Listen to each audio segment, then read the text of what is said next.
नमस्कार विद्यार्थियों, कैसे आप सभी। अब हमने अब तक प्रश्नावली 1.1 के जो HCF वाले सवाल थे, आपके मैसे वाले सवाल थे यूक्लिड विभाजन प्रमेय से, उनको तो सॉल्व कर लिया है हमने। अब इसके अलावा कुछ अलग तरीके के सवाल हैं आपके, पहला, दूसरा और तीसरा। पहला, दूसरा, तीसरा, तो ये प्रश्न तो है आपका दूसरा सवाल है ये तो, और ये है वर्ग वाला चौथा सवाल है आपका, और ये घन वाला है आपका पांचवा सवाल। अब मैंने इसमें तीसरा प्रश्न और छोड़ा है एक। कौन सा प्रश्न छोड़ा है? तीसरा। तो उसको आपको खुद को करना है। तीसरा जो प्रश्न है वो आपको होमवर्क में है। हमें उसमें क्या करना है, एक 616 सदस्य वाली एक सेना की आर्मी है, टुकड़ी है, उसमें 32 सदस्यों के पीछे एक आर्मी बैंड है, उसमें 32 सदस्य उनके पीछे मार्च करना है। तो हम इन दोनों का क्या ज्ञात कर लेंगे? HCF। तो जो अधिकतम संख्या आएगी स्तंभों की, यानी आर्मी वगैरह या स्कूल वगैरह में क्या होता है कि हम पंक्तियों को और स्तंभों को, आर्मी में तो मैनर्स रहते हैं हमारे, तो मैनर्स की वजह से क्या होता है, जैसे हमने पंक्ति बना दी तो एक पंक्ति में थी 10 कैंडिडेट खड़े किए, तो अगली में भी कितने कैंडिडेट खड़े होंगे? 10। यानी समान संख्या रहती नहीं रहती है। तो समान संख्या रहेगी सदस्यों की, तो क्या होगा वहाँ पर समान संख्या कब बनाते हैं हम या कब लेते हैं? समान संख्या HCF में लेते हैं हम। समान संख्या निकालते नहीं निकालते गुणनखंडों में से। तो इसका मतलब हमें यहाँ पर क्या लेना होगा? HCF लेना होगा। ये आप करना है HCF, यूक्लिड विभाजन प्रमेय से 616 और 32 का HCF निकालना है आपको। अब मैं इसके अलावा और जो सवाल है हमारे मैं उनको सॉल्व करवा रहा हूँ, और आपसे कहा जा रहा है कोई भी धनात्मक विषम पूर्णांक। तो मैंने सम की परिभाषा और विषम की परिभाषा आपको बता चुका हूँ। अब यदि ऐसे है 4, तो 4 में 2 का भाग चला जाएगा, तो ये क्या हो जाएगा? सम हो जाएगा। यदि मैंने ऐसे लिख दिया 2n + 4, तो बताइए 2 का भाग जाएगा नहीं जाएगा? तो 2 का भाग देना है, ऐसे रूप में आ जाए तो 2 का भाग देंगे, तो आप इस वाले पद में भी भाग देंगे और इसमें भी, यानी 2 पद है तो दोनों पदों में भाग देंगे। 3 पद हैं तो आपके 3 पदों में भाग देंगे। 4 पद होंगे तो 4 पदों में, लेकिन हमें 2 ही पद आएंगे। तो दोनों पदों में यदि 2 का भाग जा रहा है तो वो संख्या क्या हो जाएगी? आपकी सम हो जाएगी। और यदि 2 का भाग नहीं जा रहा है तो वो संख्या आपकी कौन सी हो जाएगी? विषम संख्या हो जाएगी। कौन सी संख्या हो जाएगी? आपकी विषम संख्या हो जाएगी। समझ में आया नहीं आया यहाँ तक? अब सुनिए आगे। आपसे कहा जा रहा है कि इनको दर्शाना है। आपसे कहा जा रहा है कि कोई भी धनात्मक पूर्णांक जो है विषम, वो इस रूप का होता है। तो यहाँ पर हम क्या करेंगे? यूक्लिड विभाजन प्रमेय से इनकी तुलना करके देखेंगे। आंसर देखना दूसरे का, आंसर नंबर 2। तो यूक्लिड विभाजन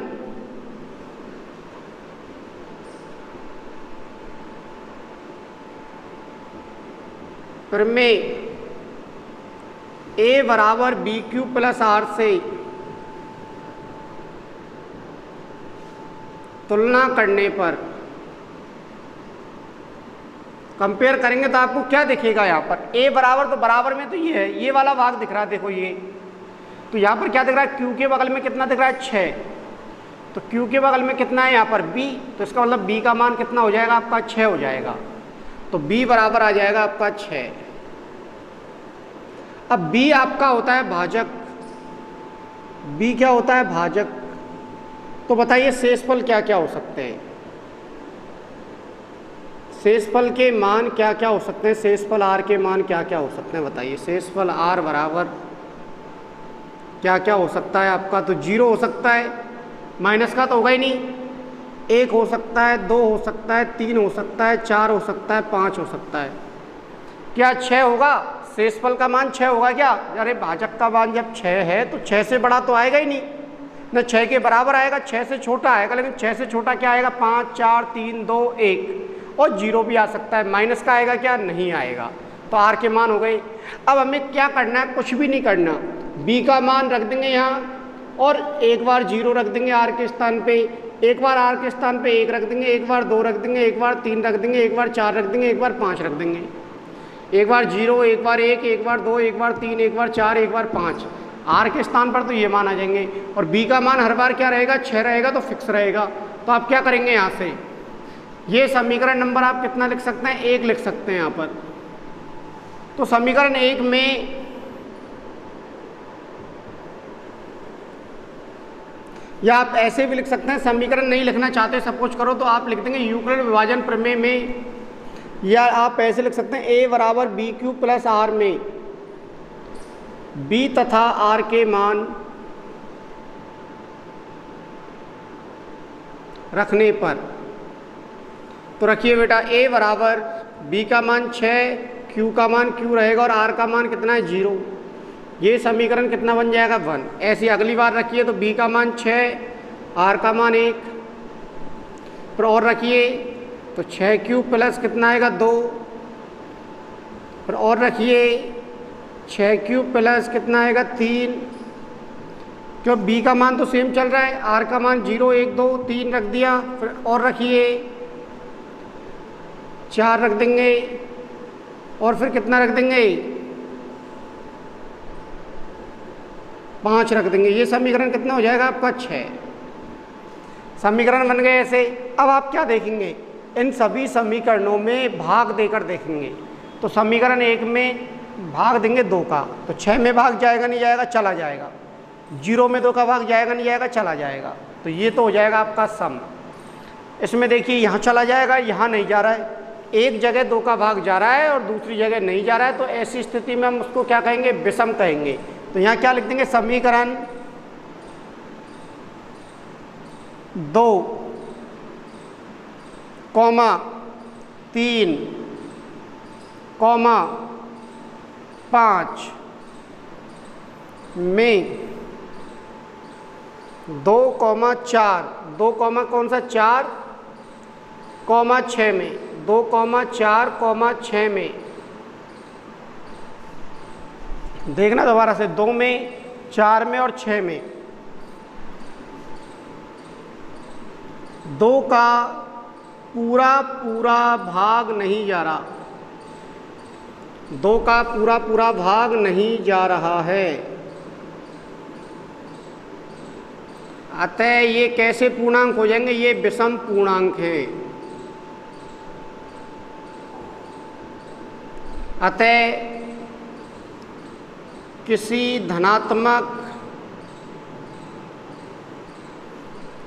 विषम पूर्णांक को हम किस रूप में लिख सकते हैं बताइए। एक ये समीकरण, एक ये समीकरण और एक ये समीकरण, तो विषम पूर्णांक हो गए। तो किसी भी धनात्मक विषम पूर्णांक को हम 6q प्लस 1, 6q प्लस 3 और या 6q प्लस 5 के रूप में लिख सकते हैं।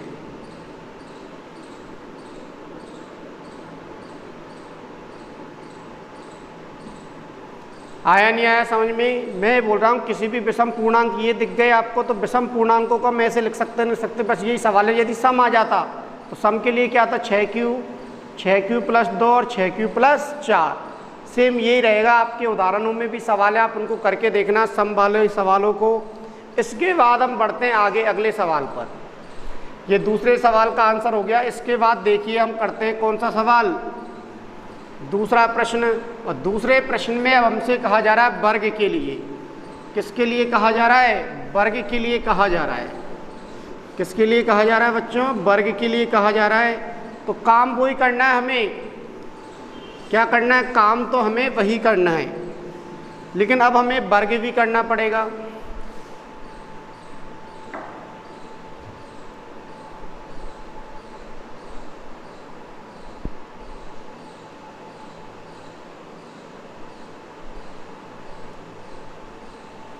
सुनिए अब ये जो है वो वर्ग इस रूप का होगा। किसी भी धनात्मक पूर्णांक, न तो सम कहा जा रहा है, नहीं हमसे क्या कहा जा रहा है, विषम कहा जा रहा है। तो आप क्या कहेंगे, यूक्लिड विभाजन प्रमेय, आंसर नंबर 4, यूक्लिड विभाजन प्रमेय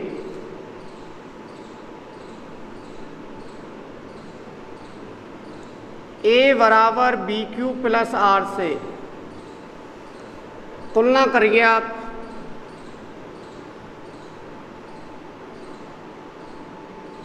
तुलना करेंगे तो क्या होगा बताइए, बी का मान कितना निकल के आएगा 3, और ये क्या है आपका भाजक है, ये आपका क्या है भाजक। तो बताइए आर बराबर क्या आएगा, 0 आ सकता है, 1 आ सकता है और 2 आ सकता है। तो आर और बी के मान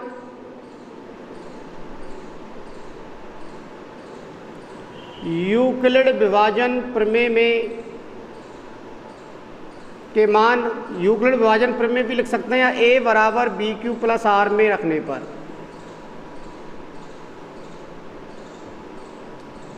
रखिए बेटा, ए बराबर आ जाएगा आपका 3q प्लस 0, ये समीकरण कितना हो जाएगा 1। अगली बार आ जाएगा आपका 3q प्लस 1, ये समीकरण कितना हो जाएगा 2, और एक बार आ जाएगा 3q प्लस 2, ये समीकरण हो जाएगा आपका 3। अब न तो हमसे सम कहा गया है, सम नहीं कहा गया है, नहीं हमसे क्या कहा गया है, विषम। तो सम और विषम आपको ढूंढने नहीं है। तो क्या कहा गया, किसी भी धनात्मक पूर्णांक का वर्ग, तो ये सभी धनात्मक पूर्णांक हो गए आपके। अब इनका वर्ग, अब जो इनका वर्ग करेंगे आप, वो किस रूप का होना चाहिए, 3m या 3m प्लस 1 का होना चाहिए। इसलिए आप अब वर्ग करते चलो सभी समीकरणों का। तो समीकरण 1 का वर्ग करने पर,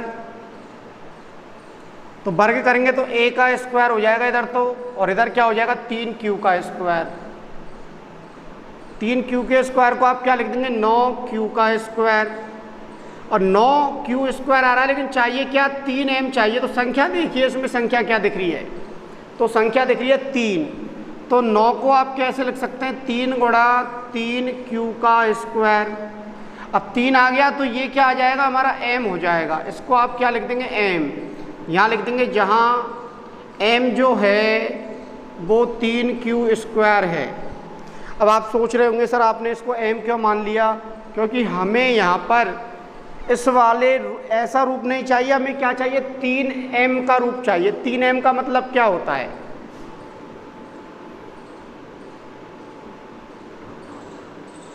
तीन m का मतलब होता है 3 गुणा m। इसका मतलब क्या होता है 3 का पहाड़ा।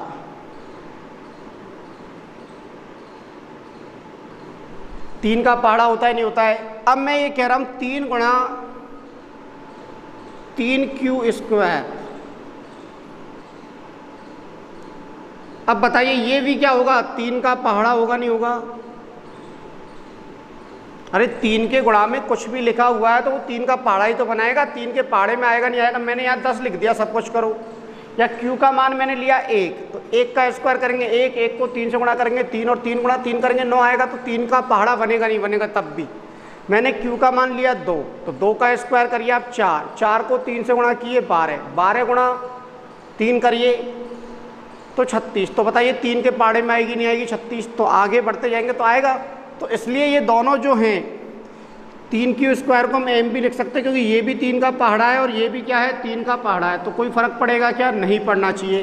तो 1 हो गया यहाँ तक। इसके बाद आप क्या लिखेंगे, समीकरण 2 का वर्ग करने पर। किसका वर्ग करने पर, समीकरण 2 का वर्ग करने पर।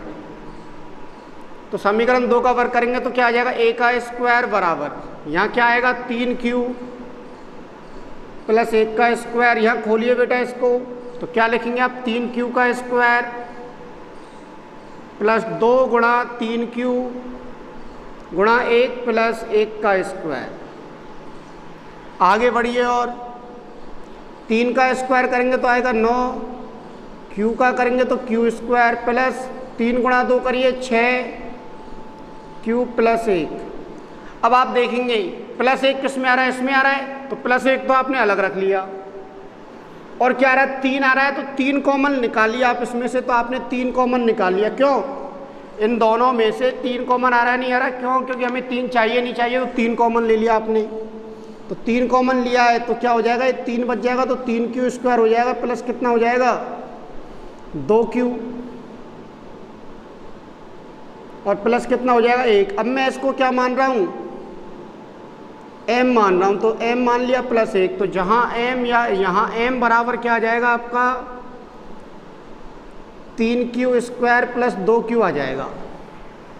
अब ये बताइए, मैं दोबारा यहाँ लिख रहा हूँ, समझना ध्यान से, आपके मैं कन्फ्यूजन दूर कर रहा हूँ कि ऐसा क्यों लिख रहे हैं हम।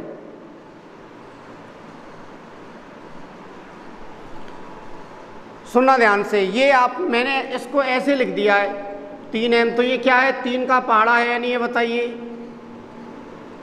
ये 3 का पहाड़ा बनेगा। और यहाँ पर भी आप q का मान कुछ भी लीजिए, q का मान आप कुछ भी लेके चलेंगे तो एक संख्या आएगी, और एक संख्या आएगी तो वो 3 से गुणा होगी, तो वो 3 का गुणा ही तो बनेगा। 3 का गुणा में आएगा, जो भी संख्या 3 का भाग जा रहा है तो वो 3 के पहाड़े में आएगा। अरे 3 के पहाड़े में 3 का भाग जाएगा नहीं जाएगा, तो यहाँ पर एक ऐसी संख्या आएगी जिसका भाग 3, जिसमें 3 का भाग चला जाएगा, और 3 का भाग जा रहा है नहीं, वो 3 के पहाड़े में आएगी। तो ये भी क्या है हमारा 3 का पहाड़ा है। जब ये दोनों ही 3 के पहाड़े हैं तो ये दोनों सेम होंगे नहीं होंगे, ये भी 3 का पहाड़ा बनाता है, ये भी 3 का पहाड़ा बनाता है, दोनों सेम होंगे नहीं होंगे, तो आप क्या कहेंगे, हाँ दोनों ही क्या होंगे हमारे सेम होंगे। तो इसलिए हमने इसको ऐसा लिख दिया है। इसके बाद हमें एक और स्टेप करनी है। अब किसका वर्ग करना पड़ेगा हमें, अब हमें वर्ग करना पड़ेगा समीकरण नंबर 3 का। तो देखिए अब मैं समीकरण नंबर किसका वर्ग कर रहा हूँ, समीकरण 3 का वर्ग कर रहा हूँ। आप लिखिए इसको जब तक। अब मैं किसका वर्ग कर रहा हूँ, समीकरण नंबर 3 का वर्ग कर रहा हूँ। तो समीकरण 3 का वर्ग करने पर, तो आप वर्ग करेंगे समीकरण 3 का, तो ये रहा a का स्क्वायर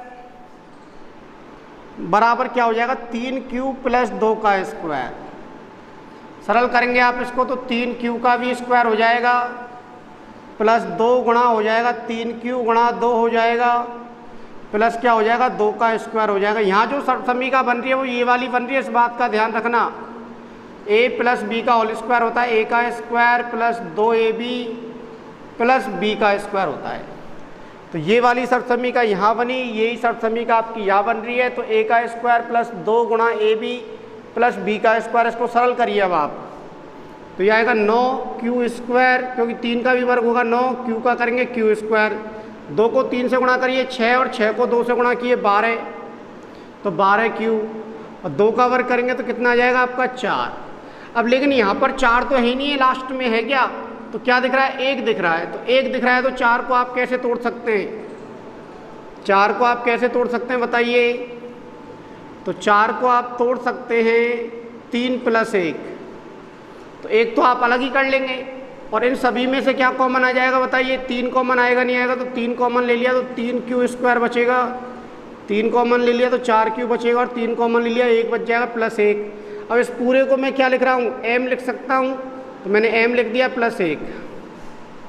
यहाँ जो m है वो क्या है, जो m होगा वो 3q square plus 4q plus 1 होगा। अब बताइए ये ऊपर जो लिखा हुआ है 3 गुणा में लिखा हुआ है 3 का पहाड़ा होगा, और ये भी हमने किस में लिख दिया 3 का पहाड़ा लिख दिया, प्लस 1 हो रहा है तो यह इसमें भी प्लस 1 हो रहा है, तो कोई अंतर पड़ेगा नहीं पड़ेगा। तो आपने क्या लिख दिया, अतः किसी धनात्मक पूर्णांक का वर्ग किस किस रूप का हो जाएगा, 3m या 3m प्लस 1 रूप का होता है। किस रूप का होता है, 3m या 3m प्लस 1 रूप का होता है। किसी भी धनात्मक पूर्णांक का जो वर्ग होगा हमारा वो 3m प्लस 1 रूप का होता है। इसके बाद जो हमारा प्रश्न है वो समझिए आप। अब आपको वर्ग ने करके क्या करना है, घन करना है, ये समझ लिए आप। ये आपकी प्रश्नावली समाप्त हो जाएगी। अब वर्ग की बजाय हमें क्या करना है, घन करना है।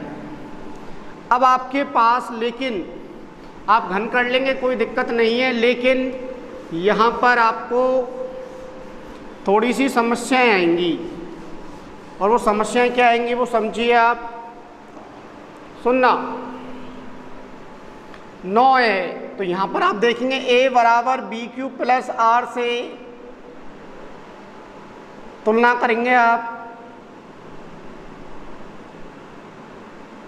तो तुलना करेंगे तो क्या आएगा बताइए, b बराबर कितना आ जाएगा 9।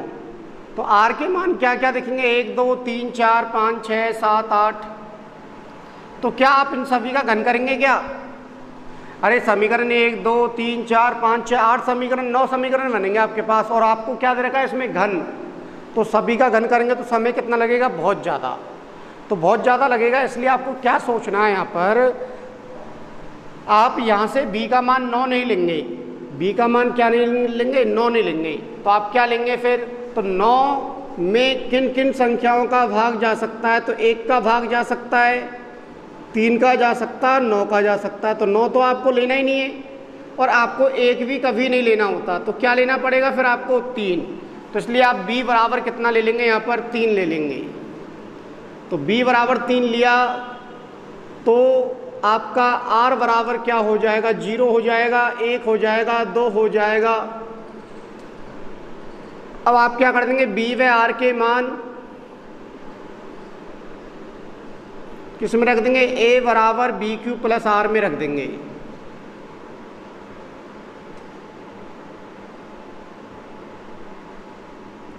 रखिए मान, तो क्या करेंगे आप, एक बन जाएगा a बराबर 3q प्लस 0, एक बन जाएगा आपका 3q प्लस 1, एक बन जाएगा आपका 3q प्लस 2। ये समीकरण 1 है, ये कितना है, 2 है, ये कितना है, 3 है।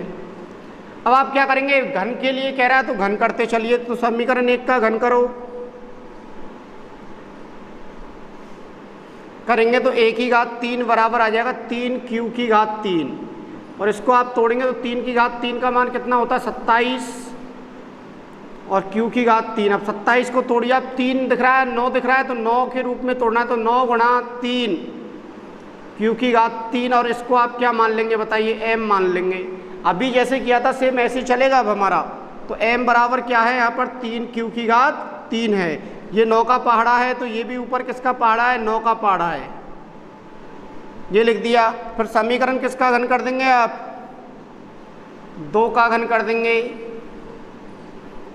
करिए 2 का घन, तो 1 की घात 3 बराबर 3q प्लस 1 की घात 3। अब घन वाली समीका भी आनी चाहिए, तो a प्लस बी की घात 3 मैं यहाँ लिख रहा हूँ, आप यहाँ लिख लेना, जगह नहीं है यहाँ पर बगल में इसलिए नहीं लिख रहा। तो 1 की घात 3 प्लस होता है 3a स्क्वायर b प्लस होता है 3ab स्क्वायर, और फिर होता है b की घात 3। आपकी a प्लस बी की घात 3 वाली समीका ऐसे चलती है, तो बताइए क्या आएगा, a की घात 3 प्लस 3 गुणा a की घात 2 गुणा b का मान 1 प्लस 3 गुणा a गुणा b की घात 2 प्लस b की घात 3। सरल करेंगे आप इसको तो क्या आएगा, 27 q की घात 3। इसको सरल करिए आप, 3 का वर्ग कितना होगा, 9, और 9 गुणा 3 से होगा तो कितना आ जाएगा 27, और q का स्क्वायर, और ये 3 से गुणा होगा तो कितना आएगा 9q, और प्लस कितना आ जाएगा 1। तो बताइए 1 प्लस आ रहा है नहीं आ रहा है, इसमें आ रहा है, तो आप इन सभी में से क्या कॉमन ले लेंगे, 9 कॉमन ले लेंगे। तो 9 कॉमन लेंगे तो क्या बचेगा, 3q की घात 3 प्लस 3q का स्क्वायर प्लस 1 और प्लस 1, और इसको आप क्या मान लेंगे, m मान लेंगे, तो क्या आ जाएगा 9m प्लस 1, जहाँ m बराबर क्या लिख देंगे आप, m बराबर लिख देंगे 3q की घात 3 प्लस 3q का स्क्वायर प्लस 1। तो आपको बार बार में ये काम करना है जैसे हमने सवाल नंबर 2 में किया था। अब एक और बार घन करना है आपको, और किस समीकरण का घन करना है, समीकरण 3 का। तो समीकरण 3 का घन करिए आप, आपको सर्वसमीका आनी चाहिए बस। तो सर्वसमीका खोल लिया आपने, इसके बाद सरल कर लिया, प्लस 1 अलग कर लिया क्योंकि प्लस 1 है अलग। इन सभी में से क्या कॉमन आ जाएगा, 9 कॉमन आ जाएगा। बचा हुआ जो कोष्टक में आएगा उसको आप क्या मान के चलेंगे, m मान के चलेंगे। क्यों, क्योंकि 9 का पहाड़ा है वो भी, जैसे अभी मैंने पिछले सवाल में बताया था 3 का पहाड़ा बन रहा है, ऐसे यहाँ पर किसका पहाड़ा बन रहा है, 9 का। तो समीकरण 3 का घन करेंगे तो क्या आएगा, 1 की घात 3, यहाँ जाएगा 3q प्लस 2 की घात 3। इसको आप सरल करिए तो क्या लिखेंगे, 3q की घात 3 प्लस 3 गुणा, देखो 3 गुणा a का स्क्वायर यानी 3q का स्क्वायर गुणा b का मान प्लस 3 गुणा a गुणा b का स्क्वायर यानी 2 का स्क्वायर प्लस लास्ट में क्या हो जाएगा 2 की घात 3। मैंने केवल इसको इस सूत्र में बदल दिया है और कुछ नहीं किया है। आपने कक्षा 9 में सर्वसमीकाएं सीखी होंगी, मैंने सर्वसमीका लिख दिया आपको, इसमें आपने मान रखते चल रहे हैं ए और बी के। सरल करिए इसको अब। 27 क्यू की घात 3, 3 की घात 3 होगा तो 3 गुणा 3 गुणा 3, तो 3 तिया के 9, 9 तिया के 27 ऐसे आएगा, प्लस 9 आएगा, और 9 जब 3 से गुणा होगा तो कितना आएगा 27, या ऐसे लिख दें 3 गुणा 9 क्यू स्क्वायर गुणा 2, एक स्टेप और बढ़ा लेते हैं, कोई दिक्कत नहीं है। 3 गुणा 3 क्यू गुणा 4 प्लस 2 की घात 3 का मान कितना हो जाएगा 8, और सरल कर लो 27 क्यू की घात 3, 9 तिया के 27 गुणा 2 करेंगे तो कितना आ जाएगा 54 क्यू का स्क्वायर 3 तिया के 9 और 9 चौका 36, 36 क्यू प्लस 8, तो प्लस 8 तो है ही अलग। इसका मतलब आपको इन सभी में से क्या कॉमन लेना है, 9 कॉमन लेना है, तो 9 कॉमन ले लिया तो क्या बच जाएगा 3 क्यू की घात 3, 9 का भाग दीजिए 54 में कितनी बार जाएगा 6 बार, और 9 का भाग दीजिए 36 में कितनी बार जाएगा 4 बार, प्लस 8, इसको मैं क्या लिख दूंगा 9m प्लस 8, और m बराबर हो जाएगा आपका 3 क्यू की घात 3 प्लस 6 क्यू का स्क्वायर प्लस 4 क्यू। अब सुनना ध्यान से, यहाँ पर कॉमन लेने का मतलब ये होता है कि हमें प्रत्येक पद में उस संख्या का भाग देना, जो कॉमन लिया ना हमें उस संख्या का भाग देना पड़ता। तो 9 कॉमन लिया तो 9 का भाग दिया 3 बार गया, 9 का भाग दिया 6 बार गया, 9 का भाग दिया 36 में 4 बार गया। इस तरह से करते हैं हम सॉल्व। तो बताइए कोई भी धनात्मक पूर्णांक का जो घन होगा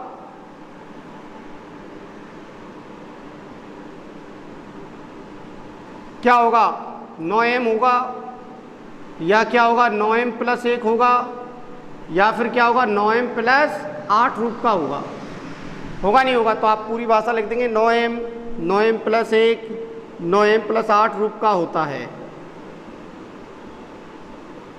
तो ये आपके सवाल समाप्त होते हैं यहाँ पर, इसको लिख लें आप। इसके बाद हम कल मिलेंगे दोबारा से एक नई एक्सरसाइज के साथ।